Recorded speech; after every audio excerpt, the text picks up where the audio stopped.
Phuket Delhi air India അപകടത്തിൽ ദുരൂഹതയേറുന്നു. First ഓഫീസറാണ് വിമാനം നിയന്ത്രിച്ചിരുന്നതെന്നും ക്യാപ്റ്റൻ സീറ്റിൽ ഉണ്ടായിരുന്നില്ലെന്നും റിപ്പോർട്ട്. ഫസ്റ്റ് ഓഫീസർ സ്ലാൽ ഒഴിവാക്കാൻ വിമാനം താഴേക്ക് തിരിച്ചതോടെ വിമാനം -1G പരിധി മറികടന്നു. പിന്നീടാണ് ക്യാപ്റ്റൻ നിയന്ത്രണം ഏറ്റെടുത്തത് എന്നും കണ്ടെത്തലുണ്ട്. നോബിൾ മാരിക്കാരൻ ചേരുന്നുണ്ട്. നോബിൾ, അപ്പോൾ ആദ്യം ഇത് ആകാശച്ചുഴി ആണെന്ന് വിചാരിച്ചു, പിന്നീട് സാങ്കേതിക തകരാർ എന്നുള്ളത് കേട്ടു. പക്ഷെ പിന്നീട് പുറത്തു വരുന്ന വാർത്തകൾ അത്രയും ഇയാൾ ലഹരി ഉപയോഗിച്ചിരുന്നു എന്നുള്ളതാണ്. അപ്പോൾ എന്താണ് നമ്മൾ മനസ്സിലാക്കേണ്ടത്? ഫുക്കറ്റ് ദില്ലി എയർ ഇന്ത്യ അപകടത്തിൽ കൂടുതൽ വിവരങ്ങളാണ്, കൂടുതൽ കാര്യങ്ങളാണ് ഇപ്പോൾ പുറത്തു വരുന്നത്.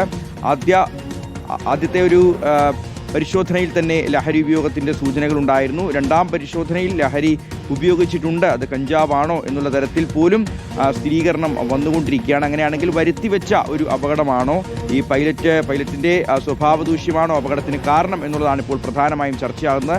നോബിൾ മാരിക്കാരൻ വിവരങ്ങൾ നൽകും. നോബിൾ,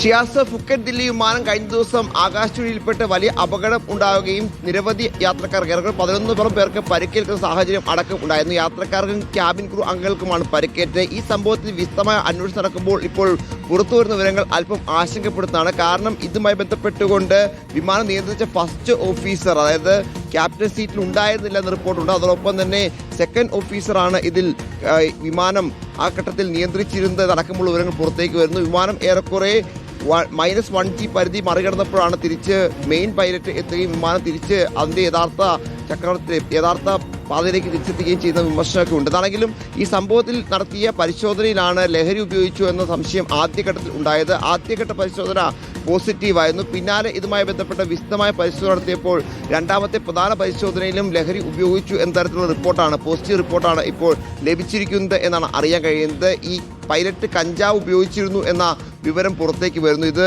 ഏത് സമയത്താണ് ഈ വിമാനം പറത്തുന്നത്, ഏത് സമയം മുൻപാണ് ഉപയോഗിച്ചത് അടക്കമുള്ള കാര്യങ്ങളിൽ ഒരു വിശദാംശങ്ങൾ കൃത്യമായ ഒരു നിരീക്ഷണം വരേണ്ടതുണ്ട്. എങ്കിൽ പോലും ഇയാൾ കഞ്ചാവ് ഉപയോഗിച്ചു എന്നൊരു നിഗമനം, പ്രാഥമിക നിഗമനമാണ് ഇപ്പോൾ എന്താണെങ്കിലും ഇതുമായി ബന്ധപ്പെട്ട് വന്നിരിക്കുന്നത്. ഇതിൽ കൂടുതൽ നടപടികൾ ഉണ്ടാകും എന്ന് ഏറെക്കുറെ ഉറപ്പാവുകയും ചെയ്തു. കാരണം ഇത്രയധികം യാത്രക്കാർ ഉണ്ടായിരുന്നൊരു വിമാനമാണ്. പ്രധാന വിമാനം ഇത്തരത്തിൽ സർവീസ് നടത്തുമ്പോൾ ഇങ്ങനെ അപകടത്തിലേക്ക് അടക്കം പോകുന്ന സാഹചര്യം ഉണ്ടാവുകയും യാത്രക്കാർക്ക് പരിക്കേൽക്കുകയും ചെയ്ത വലിയ അതീവ ഗൗരവത്തോടെയാണ് DGCAയും വ്യോമയാന മന്ത്രാലയമൊക്കെ കാണുന്നത്. അതിന്റെ അടിസ്ഥാനത്തിലാണ് വിശദമായ പരിശോധന ഈ വിഷയത്തിൽ നടക്കുകയും ചെയ്തിരിക്കുന്നത്. അതായത് നിലവിൽ ഈ വിഷയത്തിൽ കൂടുതൽ നടപടികൾക്കാണ് സാധ്യത. ഒരുപക്ഷെ NDക്ക് അടക്കം ഫൈനടിക്കാനുള്ള സാധ്യതയും ഉണ്ട് എന്ന് മനസ്സിലാക്കുന്നു. വിമാനത്തിൽ വലിയ തരത്തിൽ പ്രത്യേകിച്ച് വലിയ വീഴ്ചയാണെങ്കിലാണെങ്കിൽ എന്ന് പറയേണ്ടി വരും. നേരത്തെ നമുക്കറിയാം അഹമ്മദാബാദ് വിമാനാപകടമൊക്കെ ഉണ്ടാകുമ്പോൾ വലിയ തരത്തിൽ വിമാനത്തിൻ്റെ സേഫ്റ്റിയുമായി ബന്ധപ്പെട്ട പല കാര്യങ്ങളിലും മാറ്റങ്ങൾ വരുത്തുകയും പലതരത്തിലുള്ള നിയന്ത്രണങ്ങളൊക്കെ ഏർപ്പെടുത്തുകയും ചെയ്തു. അതിനെയൊക്കെ മറികടന്നാണ് ഇപ്പോൾ ഇത്തരത്തിൽ ലഹരി പൈലറ്റ് ഉപയോഗിച്ചിരുന്നു എന്ന വലിയ ഗുരുതരമായ കണ്ടെത്തലുണ്ടായിരിക്കുന്നത്. സ്വാഭാവികമായും ഈ വിഷയത്തിൽ കടുത്ത നടപടിയിലേക്ക് പോകാൻ തന്നെയാണ്